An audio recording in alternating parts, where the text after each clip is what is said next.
नमस्कार दोस्तों, आप सभी को मेरा इस चैनल को स्वागत है।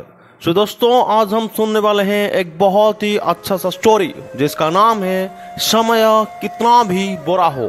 तो चलिए शुरू करते हैं। एक समय की बात है, गौतम बुद्ध के शिष्यों में एक युवक था जिसका नाम अनंत था। अनंत एक बहुत ही उत्साही और प्रेरणादायक युवा था, लेकिन उसे समय का महत्व समझाने में कठिनाई होती थी। वह हमेशा भविष्य की चिंता में रहता और पुराने विचारों में खोया रहता था। एक दिन अनंत गौतम बुद्ध के पास गया और उसने अपनी परेशानी को बताया। उसने कहा, गुरुदेव, मैं हमेशा भविष्य की चिंता में रहता हूँ और पुराने विचारों में अटका रहता हूँ। मुझे समय का सही उपयोग कैसे करना चाहिए, यह मुझे समझ नहीं आता। गौतम बुद्ध ने अनंत को ध्यान में बैठने को कहा और उन्होंने उसे कठोर साधना दी। अनंत ने साधना की और कई दिनों तक ध्यान और तपस्या में रहा। एक दिन उससे एक प्रकाश में अनुभव हुआ और उसे समझ आया कि समय का महत्व सिर्फ वर्तमान में है।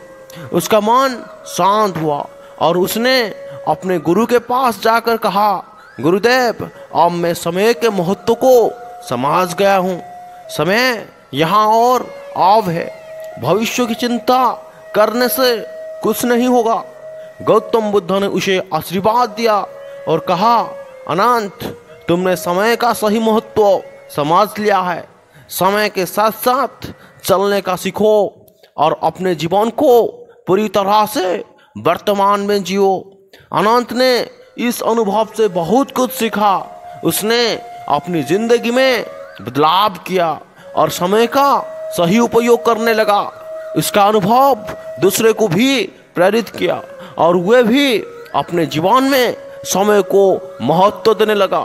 तो दोस्तों, इस कहानी से हमें ये सीख मिलती है कि समय हमारे जीवन का सबसे मूल्यवान और महत्वपूर्ण हिस्सा है। हमें समय का महत्व समझना चाहिए और वर्तमान में जीने का आनंद लेना चाहिए। भविष्य की चिंता करने से हमें केवल चिंता ही मिलती है।